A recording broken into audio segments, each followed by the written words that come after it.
All right, welcome back to Listen Nissim. My name is Nissim, and today we're interviewing special guest Ariel NÖTTÉS. Thanks so much for joining us here my on pleasure. Jewish Culture Senior Interviews. So let's tell us a little bit about your background. Before you tell us about how you got to culture, just talk to us about your family background, like your grandparents and how they ended up in America. So it depends which side you're asking about. Both. So my mother's side, my grandfather's from Iraq, and my grandmother's from Egypt, and my father's family, my grandfather's from Poland, and my grandmother's from Iraq. Oh. Do you know a little bit about them and Yeah, what they were like? on my father's side, they were Holocaust survivors, Oh. and on my mother's side, they were my great-great-grandfather was the head rabbi of Iraq. Wow. Yeah. What was his name? I don't know. That's beautiful. No, Avraham Barazani. You come from holy descendants, that's how you... Yeah. And a little bit about your upbringing in Miami. Yeah, it's amazing in Miami. What was your childhood like, the Jewish life like, and eventually I how went you to got into school. work, too? I went to school in BMA, so it's Jewish. What's BMA? BMA, Browser Maimonides Academy. Oh, okay. So elementary, middle school. It's a Jewish day school. Mm-hmm. It's like a traditional Jewish life, You know. Sephardic.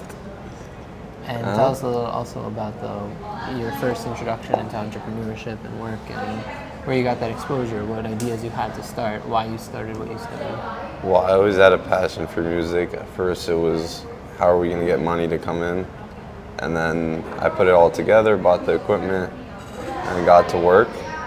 And yeah, ever since then, I tried different things. Some worked, some didn't. But that's the whole point. Can you share in detail what exactly it is that you do now? So now I have a production entertainment business where we do events, weddings, bar mitzvahs, whatever event you want. We provide production, sound, light, anything, catering. And at the same time, I also run a TikTok Live, which is a TikTok shop selling Mylar bags and packaging. Why did you start that? Well, because I already had the product, so I wasn't doing anything with the product, so might as well sell it. Yeah. Did you also do audio production and remixes? Yeah. I started producing when I was, I'd say like 12. And since then, I have a couple tracks that a couple big DJs played. Where can the listeners find your... SoundCloud. Under what? NÖTTÉS, NOTTES. With 2 dots over the E or no?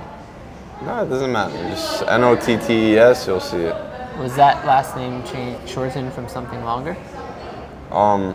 In the Holocaust, I'm pretty sure it was Natan before the Holocaust, and they changed it to NÖTTÉS. So what was your experience like when you first started culture? It was different from the school I went to before, but in a good way. Yeah. And now you're a senior, about to graduate. What does your future plans look like? We're just gonna get straight to work. Straight to work. Yeah, that's pretty much it. Where would you like to see yourself 5 to 10 years from now, if you have any idea yet? With the family, settled down, comfortable. Pretty much it. Yeah. Would you like to live in Israel? Yeah, why not?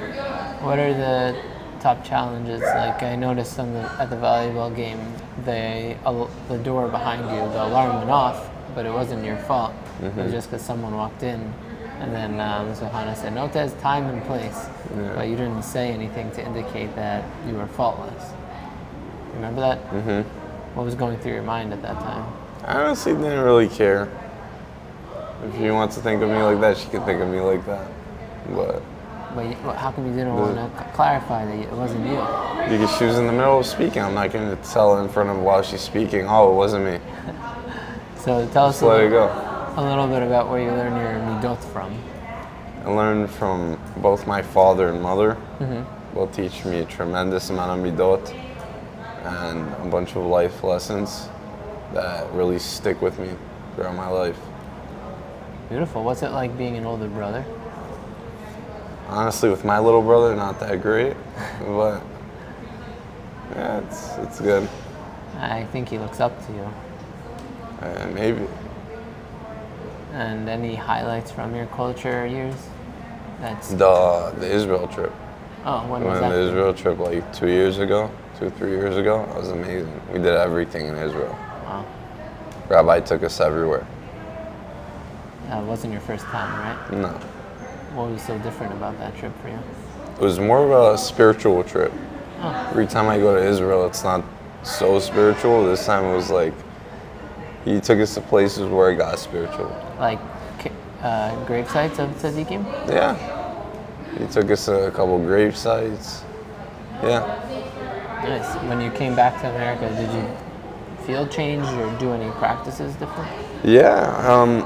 I felt, we went to the Kotel one day and I really felt God in a way where I never did. And ever since then, I had like more of a connection. Your family comes from Leviim? Your family comes from Leviim? Yeah. So you have a responsibility to wash the Kohanim's hands and get the second Aliyah. And when Mashiach comes, you'll be back in the Beit HaMikdash. You think there's any connection between your passion for music and being a Levite? Maybe. What programs are you starting to use in the beginning when you were dabbling with production?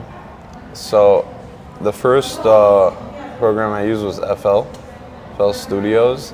And then over time I transitioned into Ableton, which, you know, that's what a lot of standard artists use today. And I stuck with Ableton.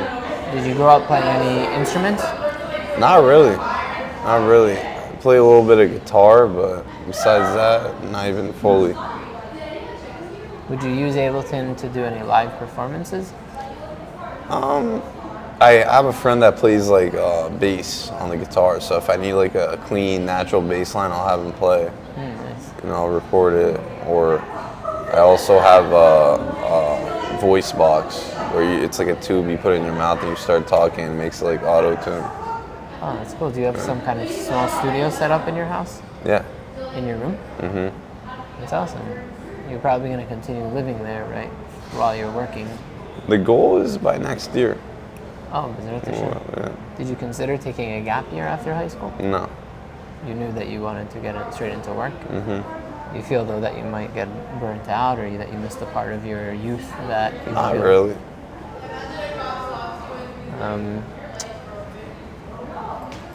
Do you want to give any words of advice before we depart for people, juniors who are going to end up in your position next year, hashkafically, what they should look out for, what they should prioritize? Don't hand in a fake phone. They'll suspend you for a long time. But it does show your creativity, I must say. I mean, I was pretty banged up. She tried to charge it, it didn't charge. And, as far as equipment, how did you know which equipment to get for both the facade, the speakers, and the mixer? Honestly, I went to a Guitar Center. The guy told me what was good. Like in the start, I wasn't really familiar with the equipment, and the guy pretty much guided me to what to get. What was the best? What was intermediate? What, you know. And how did you decide which car would be fitting for you to use? What car? Honestly, I wasn't looking for something wow. I was looking for something that was reliable. Found a good deal on it and I got it. You bought it or you leased it? No, I'm leasing it. So why was leasing better than owning it in the end? I mean, I'll be honest with you because I don't plan on keeping the car. Also, I mean, at the end of the day, when you end up buying it, you save money. But for me, a lease is more comfortable right now because lease it for 3 years. No, I don't want nothing to do with it. Oh, especially because cars have a lifetime too, a limited lifetime. About your shirt that you brought in, what did it say? Liberal. The poor liberal white woman. And that was a design that you made? No, honestly, I saw the design online, and I'm starting a new Whatnot and TikTok shop. It's called Triggered Apparel. That's going to be the name of it. And a bunch of lines like that on hoodies, t-shirts. Nice. Well, it's really cool to have you as a student here in culture. You're definitely an inspiration to all of us. Thank you. You're the best rabbi. Well, thanks so much. And thanks for sharing your story that the future students will be able to learn from you. We wish you success and atzacha in your continued endeavors, and we're going to miss you. You got it. Me too. Okay, thanks, guys. See you next time.